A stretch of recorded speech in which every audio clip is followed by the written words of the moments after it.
আমি গরিব মানুষ, তবু স্বপ্ন আমার আকাশ ছোঁয়া।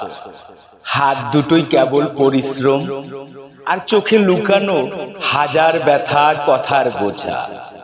আমি গরিব মানুষ, তাই জীবনের পথে পথেই বাধা। তবু হাসি ধরে রাখি, কারণ ভাঙ্গা মন নিয়ে কেউ দেয় না কাঁদা। আমি গরিব মানুষ, তাই সবার কাছে ছোট হয়ে যেতে হয়। অভাবের ভাষা কেউ বোঝে না, কেষ্ট করলেও বলে না, তুমি তো কমই রয়।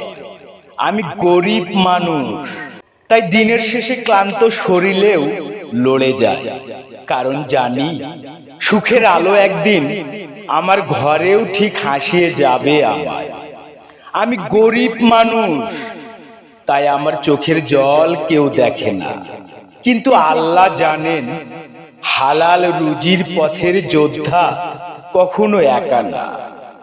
কবিতা আমি গরিব মানুষ, কলমে ও কণ্ঠে আমি ফরিদুল ইসলাম ফারুক খান, মমিনসিংহ।